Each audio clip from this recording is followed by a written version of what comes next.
As it has been well documented, we have entered a new normal when it comes to how we work, where we work, who we work with, well, everything. This includes the relationship changes of our systems, approaches, and roles of different departments that may or may not have needed to interact previously, but are now being forced to. This is a good thing. A good example of this is human resources and security. As you'll hear in this discussion, the future of security and human resources is bright. Very bright, but it is going to take new ideas, new self-awareness, new curiosity, and new approaches to capitalize on this opportunity. And it's not an opportunity we should take lightly. This is about the number one resource a company has. Per a study done by Andrew Neighbor, 1/3 of your life is spent at work. And this is why it's so important we get this right. This is why it's so important that we come together as one unit across all departments, but especially security and HR, to do what is needed and what is right to make work better. Security is no longer about keeping people safe. It is also about letting the right people in, providing a sense of belonging, and fostering engagement. In this discussion, you'll hear from 4 industry experts on the current state of work, how it's changed, the role security has with it, the overlap and convergence with HR, where we can work together and make the biggest difference, and best practices to do something about it. Part 1, today's new normal. In today's new normal, workers prefer the option of a hybrid work from home model even after offices reopen. McKinsey Global Institute's Future of Work After COVID-19 report estimates that even after vaccines are fully rolled out and workplaces return to the new normal, 22% of U.S. jobs could be done remotely from 3 to 5 days a week, while 17% of jobs could be done remotely 1 to 3 days a week without loss of productivity. Let's listen to Steve's take on these trends and the opportunities today's new normal brings for HR and security. Well, I think, obviously one of the biggest trends is this move to more remote, flexible, hybrid work models, which, we have to be clear, what we're living the last 12 months is not normal remote work, it's physical isolation. But coming back, what's really clear is people don't want to go back to the commuting every day just to commute every day. It didn't really make sense, so people are looking forward to a much more flexible use of space. At the same time, bringing people together is really important, but this raises a couple major security issues. One, security in a remote work environment is different. You have people, increasingly working out of their home, and how do you handle that? But on the physical side of it, you don't have everyone coming into the same office every day. It's almost more like you're managing hotel lobbies, right? There's different people there each day, different people coming and going. And finding a way to manage the security that poses, but also making sure that you don't do it in a way that makes people feel like they don't belong, because nothing says I don't belong here more than a locked door. Actually, one of the things that's happened in the last 12 months is belonging has become one of the most important things driving engagement and retention. And this is really important too in a remote world. It's far easier to change jobs. You can now change companies without changing addresses. And so we're likely to see a lot of turnover. Every prediction is we're going to see lots of turnover. So the connection is, how do we make people feel more connected and belonging? Now, one of the really interesting things with this move to remote work is that employees that didn't work in corporate feel more connected in their companies than they did before, because it wasn't based on where you sit. It's based on who you interact with. At the same time, we know from research on virtual work, and virtual work, remember, is not new. It may be new to a lot of people, but we've been studying it in psychology for over 20 years. What we know is in-person meetings are really important to create a strong connection. That doesn't mean we need to meet every day, but it is important that when we do come together periodically. And when we come together, we need to make sure it's a really inviting experience. Going back to what I said, I've worked remotely for most of my career. It doesn't feel good when you go into a company and you're with a bunch of other people and you're all going to the door to get lunch, and all of a sudden you go into the cafeteria and you're locked outside. That creates a very bad feeling. At the same time, we do need to manage security, so how we link together HR technology with security technologies are important for that sense of belonging at a tactical level. It's also really interesting in the data it provides us around how people are using space, because now we're going to be able to, by linking these things together, understand who is in the office, not just when they're there, the work function they're in. So we're going beyond just managing security to understanding how the workforce is using space to collaborate, which has really big impacts on how we design organizations, how we bring people together, and how we design offices. Part 2, the impact on talent. What does this mean for security in HR? That they're moving out of the basement and are features of a much larger value proposition. Even the best company cultures must adapt to the new realities, embrace employer branding and humanization of employees. Which brings us to part 2, the impact on talent. How do we go about letting the right people in while also being secure? Our experts say culture plus talent is key. First things we have to do to make it secure is we've just got to build that bridge to the internal partners that we need to be successful. We can't do this on an island. And so I recently had the benefit of surveying both HR leaders, representatives part of SHRM, the Society for Human Resource Management Professionals, as well as ASIS, the American Society of Industrial Security. And we were able to ask that audience what those top themes were that intersect with HR and security. And you hit number one nail on the head, which is culture, right? Making sure that we have that culture that goes very closely with diversity, equity, inclusion, belonging, but put another way, that's I believe, I belong, I matter. And I think, to your point, it's a subtle difference going from security as a headset of insider threat to insider care. When all you've got is a hammer, everything looks like a nail. And so if we shift away from that and say, no, we have a role to play in creating this culture, which actually goes to the number 2 priority, which is talent, right? Security specifically, but talent in general. How do we effectively recruit, retain, perform, manage performance, develop? And I think it comes down to the 4 C's, right? Not the 4 C's of a diamond, but the 4 C's of culture, of compensation, of course. We're not all coin operated, but we're coin aware. It's the charter, making sure that we have the right mission to rally around and looking for that commitment, especially as a security professional, that my company believes and buys in and resources what I'm being asked to do. But just to tie it back in together, I think belonging is a key part of those values. Steve said it really well. Getting through the door is a good first step in feeling like you belong. But I think we have to challenge our industry to say it's not just about open doors and closed doors. It's also about whether you make somebody feel welcome. Because that's how you hold on to your company. You make them feel like they belong. I'd say it can be done from the beginning. Obviously it can, but most companies and most organizations are going to find themselves in a place now where they have to take existing systems and bring them together, take existing technologies and existing policies and transform them into this, you mentioned it earlier, a hybrid culture. And so certainly there are, I've been a proponent of bringing HR into the security puzzle for a long time, because HR is the one place that ties everything together. HR knows everything about people in the company, in the organization. So being able to take security technology on one hand and tie that into HR technology on the other hand and aggregate that kind of information gives you, what we used to call in the Navy a common operating picture that, the sum is more than the parts. So, and that's what a lot of technologies are doing today. That's what AlertEnterprise does today.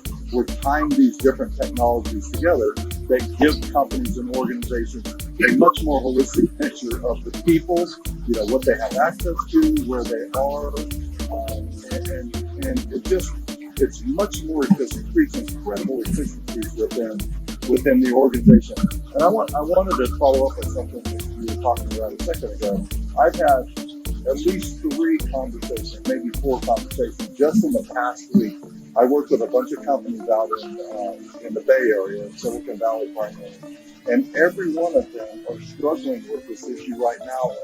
How do we bring people back to work without alienating them? Because every one of them can go find another job in 30 seconds, most of them.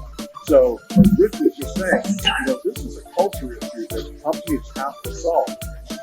And And because if they don't, if they don't take a more of a, I hate to, an empathetic approach, I guess, to their employees, they're going to lose a lot of talent. And I can tell you that talent is the number one issue in the security space today.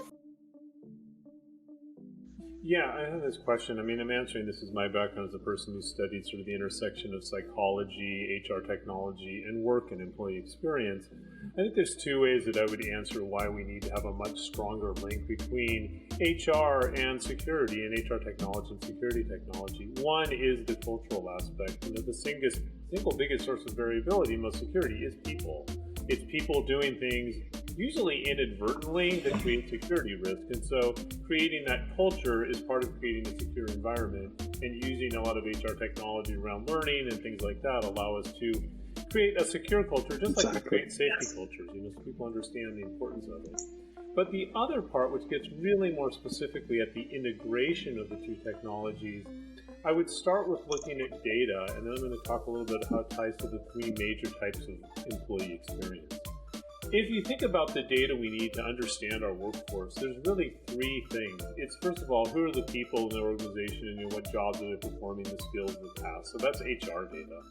The second one is what we don't think about a lot is space. Where are these people located and when are they located there? Well, that's what security data tells you. It tells you where are people, when are they.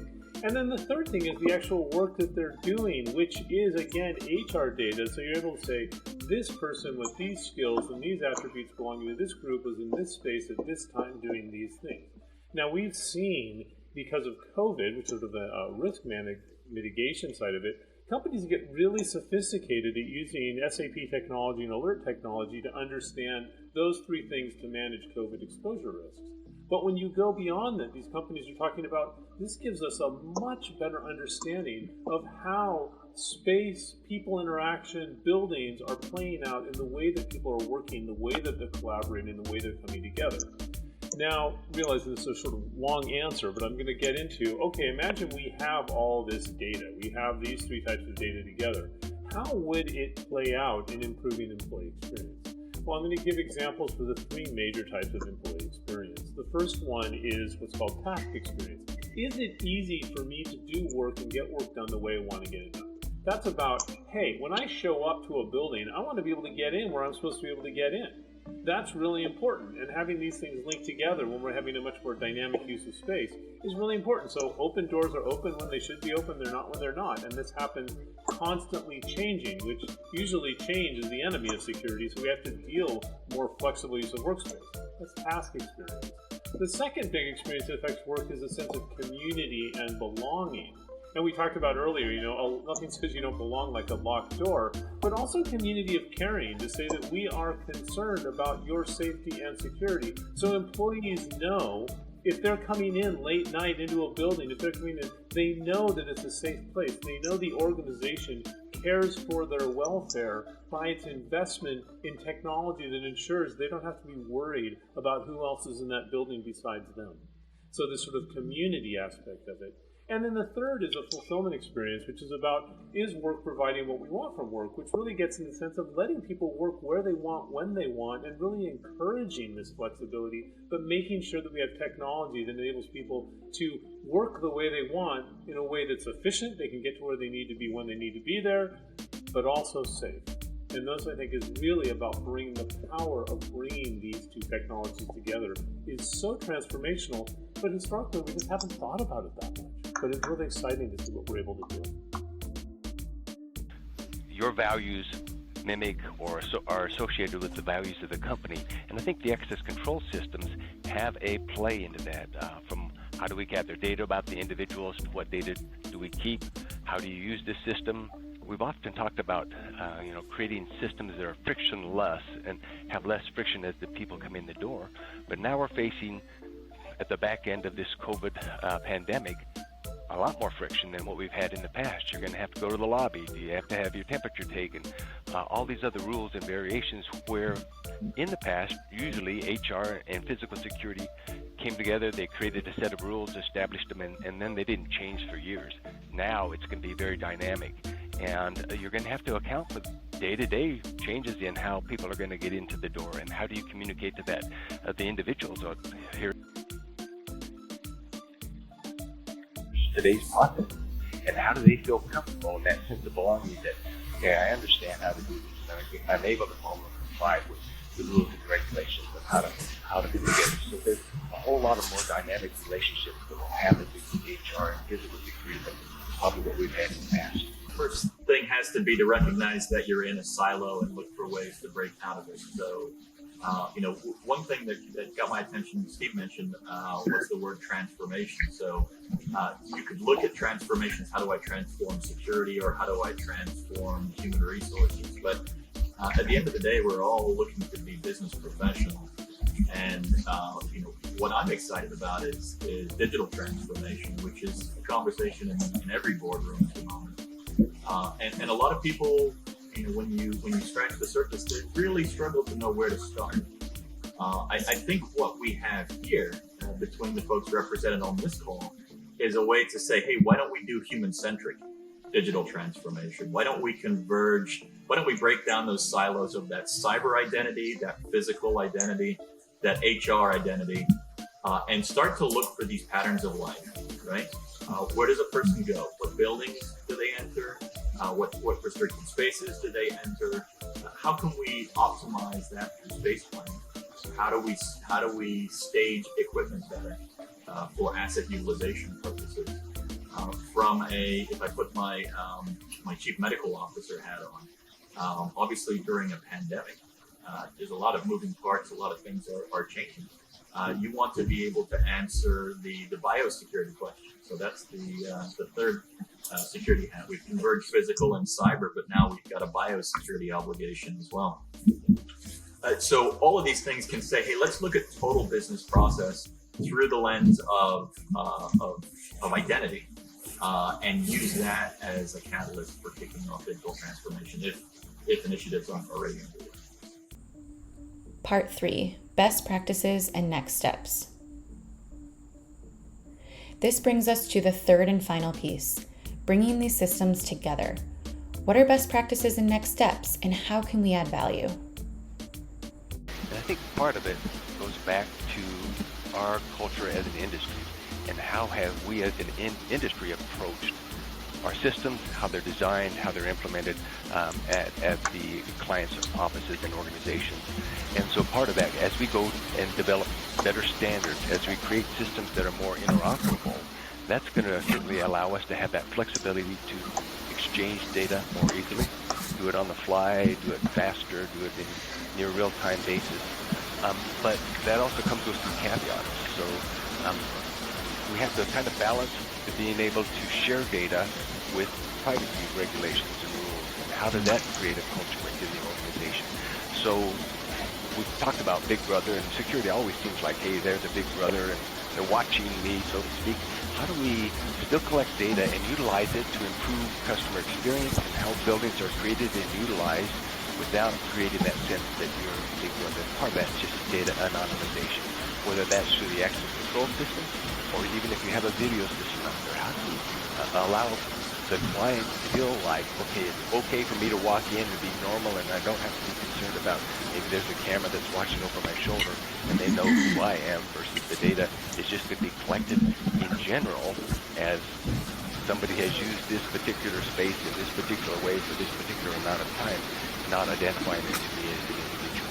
So when we create those intersections of being able to grab data, utilize it, analyze it without necessarily making it to the individual, could be down at the roles. The accountants use cafeteria in a certain way versus the engineers using the cafeteria in a certain way.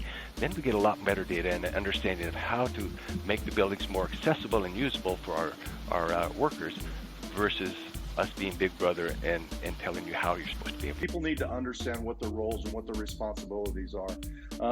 You mentioned, one of your biggest challenges was installing cameras. One of my biggest challenges in one of the organizations I was with was doing background checks and doing recurring background checks, especially for people with elevated accesses to different systems and data.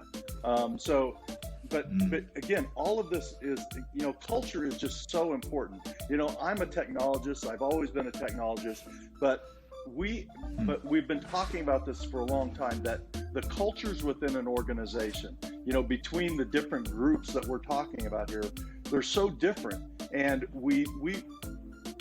I think CEOs and boards they intellectually understand that, but they haven't yet fully embraced the fact that they have different cultures within their organizations that they haven't really learned how to blend together yet. There's a couple more bridges that we should think about building internal relationships with. The first is the Chief Privacy Officer, if that's not already part of human resources. When we talk about what data sets we have and how we intend to use that data, getting clear guidance from a CPO is important. Another key one would be your head of communications, right? Especially internal communications. So making sure that as those use cases evolve, that employees are very much aware. We've got to continue to create this air of transparency. In the past, physical security really has been a background process. Let's stay in the background. Nobody has to know. You shouldn't have to be concerned about it. I think for us to gain the trust and the transparency that we need, we probably need to come more to the foreground. Why are we doing these things? How is this helping you as an individual? We do care about you, so we're transforming from the concept of big brother watching over you to let's be your big brother to help protect you and push you along and create things to make things easier for you. And that's really the role your big brother ought to be having for you, is really to make your life easier and be watching out for you. So we can do that. We've got this concept of, we also need to take a look at the emerging technology of AI. And as we start to use that in physical security, that's going to foster, again, another layer of mistrust. What are you doing with that data? What information are you gathering about me? Are you going to predict that I'm going to do something wrong in the company? So being able to show people why we're doing, what is AI going to do for us? How we're going to create a solution that doesn't have bias, that eliminates bias, that we're not going to be suggesting that you may be a risk here when you're not necessarily a risk. So having that transparency is going to be critical in what we do going forward. So my thought, first of all, we have to remember the AI and ML, basically they're just really sophisticated pattern recognition systems. That's what it is mathematically. And so their value depends on the quality of data you can feed into them, but also, as Mark pointed out, the patterns you're trying to recognize. I do think there's a huge opportunity going forward for security and HR to work together, especially security, to approach this as a way of shaping and managing the workforce.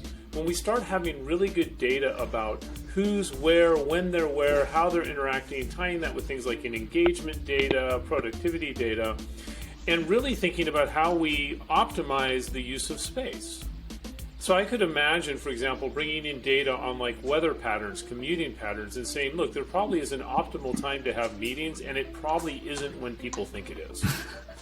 And we could start to inform that. There's probably an optimal place to locate office buildings that we could start looking at to find out, we move these. We're going to a much more flexible world, and I think AI and ML, as we're feeding more data that combines these three things, people, the kind of work they do, and the space they're in, it changes the whole role of this collaboration between HR, facilities, and security to become much more of a proactive management function as opposed to a prevention function, which is, I think, maybe not the way it likes to be thought of, but largely what it was about before. It's been more about stopping things as opposed to creating things. And I think that's a real powerful shift for this field, that this technology enables to get us the data so that we can recognize these patterns to be a lot more active in shaping the future of organizations. The opportunity to combine security and HR to shape the future of our workforce is now. As our experts stated, this is about showing trust and transparency, embracing culture, and it's about security and HR becoming more of a proactive management function versus a preventative one. From Group337, in collaboration with Safetrust and AlertEnterprise, with special guests from SAP and Critical Infrastructure, thanks for watching The Future of Security in HR.